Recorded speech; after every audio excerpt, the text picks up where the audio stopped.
अच्छा, ये एक मैंने सर्कल बना लिया, इसी सर्कल की मैं कॉपी बना रहा हूँ, कंट्रोल C और कंट्रोल V।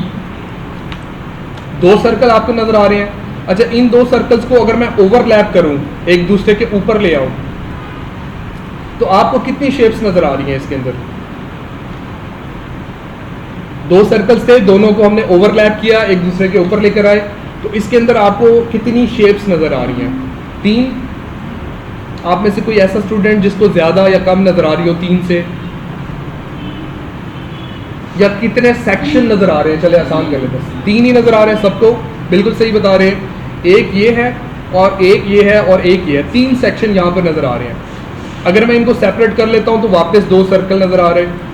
तो अब ये जो 3 सेक्शन हमें नजर आ रहे हैं, ये सिर्फ नजर आने की हद तक है, मतलब अब हमने इसको ओवरलैप किया हुआ है ना, तो देखने में ऐसे लग रहा है जैसे 3 सेक्शन है, लेकिन असल में तो 2 शेप्स हैं। लेकिन अगर हम चाहते हैं कि ये असल में भी हकीकत में ये 3 शेप्स बन जाएं, तो इसके लिए हम यूज़ करेंगे, यहाँ पर एक टूल दिया हुआ है जिसका नाम है शेप बिल्डर। ये इधर मौजूद है, इस तरफ इसका शॉर्टकट है Shift M, shape builder tool. Logo designing करनी हो, आइकन डिज़ाइनिंग करनी हो, किसी भी तरह की कोई शेप आपने बनानी हो, तो ये टूल आपकी हेल्प करेगा। बहुत ही ज़्यादा पावरफुल टूल है। तो शेप बिल्डर टूल को आप करेंगे सेलेक्ट। अच्छा, सेलेक्ट करने के बाद अगर तो ये ऐसा नज़र आए, इसका मतलब ये है कि आपने शेप्स को सिलेक्ट नहीं किया हुआ, अभी ये काम नहीं करेगा। और एक और बात साथ में बता ही देता हूँ कि आप अगर इलस्ट्रेटर का, फोटोशॉप का या अडोबी कंपनी का कोई भी टूल अगर आप सेलेक्ट करें और उसमें आपको ऐसे सर्कल नज़र आए और बीच में एक लाइन हो ऐसी, जैसे टूल के साथ एरो के साथ आपको नज़र आ रही है, इसका मतलब है नॉट एप्लीकेबल, मतलब अभी जो आप काम करना चाह रहे हैं वो हो नहीं सकता। अभी ये शेप बिल्डर हमें बता रहा है कि आप इसको इस्तेमाल नहीं कर सकते। क्यों इस्तेमाल नहीं कर सकते? क्योंकि सिलेक्शन नहीं बनी हुई पहले। तो हम सिलेक्शन टूल लेकर पहले अपने ऑब्जेक्ट की सिलेक्शन बनाएंगे। अब लेंगे shape builder tool, shape builder लिया तो शेप बिल्डर ऐसा नज़र आता है। अभी इसके साथ देखिए एक प्लस आपको नज़र आ रहा है, और कीबोर्ड से अगर मैं ऑल्ट प्रेस कर लूँगा तो यहाँ पर आपको इसके साथ माइनस नज़र आ रहा है। तो मैंने ऑल्ट छोड़ा, अभी प्लस नज़र आ रहा है, तो मैं करूँगा क्या, सिर्फ एक जगह पर यहाँ क्लिक करूँगा, यहाँ क्लिक करूँगा और यहाँ क्लिक करूँगा। 3 सेक्शंस के अंदर मैंने क्लिक किया। अब होगा ये कि ये 3 शेप्स अलहदा हो जाएंगी। तो सिलेक्शन टूल लेते हैं, सबसे पहले इसकी सिलेक्शन ख़त्म करेंगे साइड पर क्लिक करके। अब देखिए ये अलहदा होगी, ये अलहदा हो गई और इसी तरह वो अलहदा हो गई। ठीक है, तो शेप बिल्डर टूल ने नाम के साथ देखे आ रहा है शेप बिल्डर, बिल्डर मतलब बनाना, बनाने वाला। तो शेप बिल्डर शेप्स को बनाता है। 2 शेप्स थी, उनके कॉमन एरिया को भी उसने बना दिया और साइड पर भी शेप्स बना दी। तो इसके ज़रिए आप किसी भी तरह की शेप बड़ी आसानी से बना सकते हैं। अच्छा, अब मैं दोबारा से सर्कल्स कुछ ड्रॉ कर रहा हूँ। ये देखिए, वो माइनस वाला भी मैं आपको बताता हूँ। अच्छा, सेकंड, ये 2 शेप्स हैं, बल्कि मैं इसमें साथ में एक रेक्टेंगल ऐसे ड्रॉ कर लेता हूँ। अब 3 शेप्स है ना हमारे पास, ठीक है। इनको अगर आप अलग-अलग सेपरेट करना चाहें तो सिंपली आपने क्लिक करना है इन सारे सेक्शंस के अंदर 1 बाय 1। ये देखिए, ठीक है, अब ये सारे सेपरेट हो चुके हैं। ये देखिए, ये सेपरेट हो गया, ये सेपरेट हो गया, ये सेपरेट हो गया। ठीक है, तो बाकियों को भी हम कर सकते हैं, लेकिन अभी मैं अंडू कर रहा हूँ। कंट्रोल Z प्रेस करके मैंने अंडू किया। अच्छा, अब मैं ये करना चाह रहा हूँ, ये जो सारी शेप्स है ना, इनको मर्ज करना है। मर्ज करने का मतलब ये है कि बीच में ये जो लाइंस हैं ये ख़त्म हो जाए, सिर्फ इसकी जो आउटलाइन है ना, सिर्फ ये रह जाए।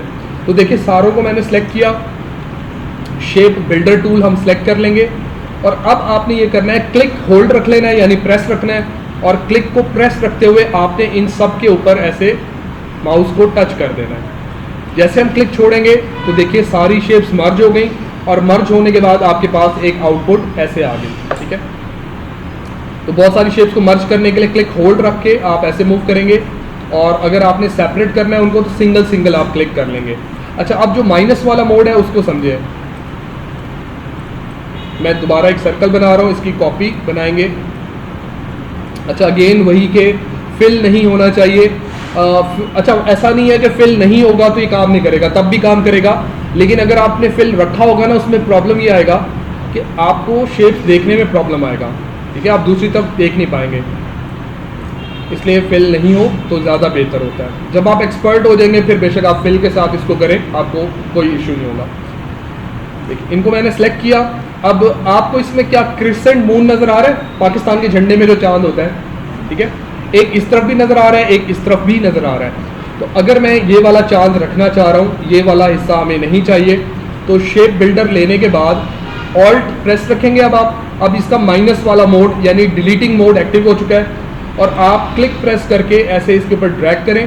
क्लिक छोड़ने पर वो पार्ट डिलीट हो जाएगा और आपके पास सिर्फ इतना सा जो पार्ट है वो रह चुका है, ठीक है। तो इस तरह ये दो मोड होते हैं इसके, एक मर्जिंग वाला मोड होता है और एक मतलब डिलीटिंग वाला मोड होता है। तो आप इसको इस तरीके से इस्तेमाल कर सकते हैं। अच्छा, मैं अंडू कर रहा हूँ ताकि ये वापस इस तरह से आ जाए। मुझे दरमियान वाला पार्ट रखना है, साइडों वाला डिलीट करना है, तो शेप बिल्डर लेकर ऑल्ट प्रेस रखेंगे, इस पर क्लिक कर लेंगे और इस पर ऐसे क्लिक कर लेंगे, साइडों वाले डिलीट हो गए और मिडल वाला पार्ट सिर्फ यहाँ पर रह चुका है।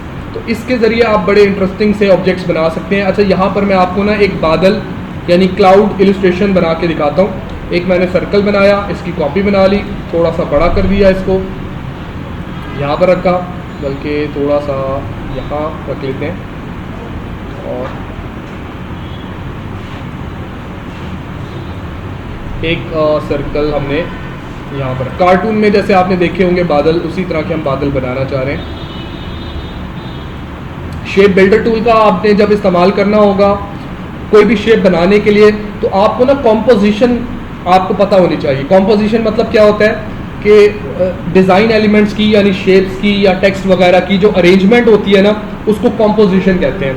मतलब मिसाल के तौर पे आप इस टेबल को देखें, इस टेबल पर जो चीज़ें जिस तरीके से पड़ी हुई हैं ना, ये एक कॉम्पोजिशन है। मतलब कीबोर्ड यहाँ पड़ा है, लैपटॉप यहाँ पड़ा है, तो इस तरह जब आप डिज़ाइन बनाते हैं तो डिज़ाइन में जो जो एलिमेंट्स आप जहाँ जहाँ रखते हैं वो कॉम्पोजिशन कहलाता है।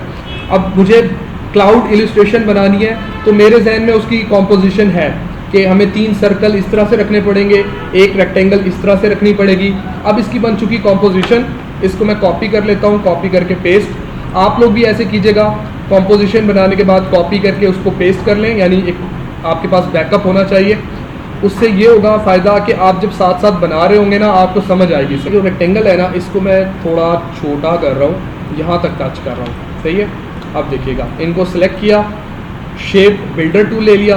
अच्छा, पहले जो डिलीट करने वाले पार्ट है ना, उनको मैं डिलीट करता हूँ, तो ऑल्ट प्रेस करके इस पर क्लिक करेंगे, ये डिलीट होगा। अच्छा, ये डिलीट हो चुका है। अगर इनकेस सेलेक्ट हुआ है तो एक दफ़ा सेलेक्ट कर लेता हूँ, दोबारा से मेक श्योर करते हैं। शेप बिल्डर लिया, ऑल्ट प्रेस करके इस पर क्लिक, ये डिलीट, सेलेक्ट शायद नहीं हुआ था, डिलीट। बाज़ औक़ात ऐसे होता है सेलेक्ट हुआ होगा, जब आप उसको डिलीट कर रहे होते हैं वो नहीं डिलीट हो रहा हो, तो वो डिलीट हो चुका होता है, वो बाद में हम उसको सेपरेट कर सकते हैं। अभी सेलेक्ट नहीं हुआ था, तो ऑल्ट प्रेस करके ये भी देखें डिलीट कर दिया पार्ट मैंने, और अब ये सारा हम मर्ज कर लेते हैं। अब देखिए, ये मैंने इसी का राउंड यहाँ पर यूज़ किया, सही है। सेंटर वाला वैसे मुझे छोटा लग रहा है अभी भी, तो मैं ये करता हूँ कि कॉपी, साइड पर पेस्ट, ये जो सर्कल है ना इसको बड़ा कर लेंगे थोड़ा सा, यहाँ रख लेते हैं। सारा सेलेक्ट किया, शेप बिल्डर लिया, ऑल्ट प्रेस करके ये देखिए, यहाँ क्लिक, यहाँ क्लिक, यहाँ क्लिक, ये सारा डिलीट, बाकी हम मर्ज कर लेंगे।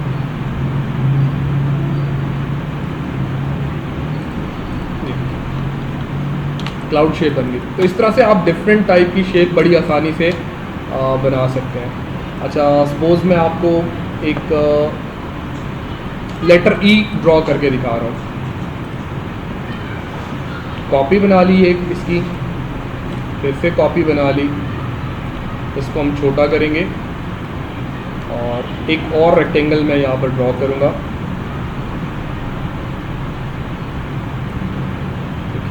कॉम्पोजिशन बन गई। इन सारों को हम सिलेक्ट कर लेंगे, शेप बिल्डर लेना है और यहाँ पर ऐसे क्लिक करके, ठीक है।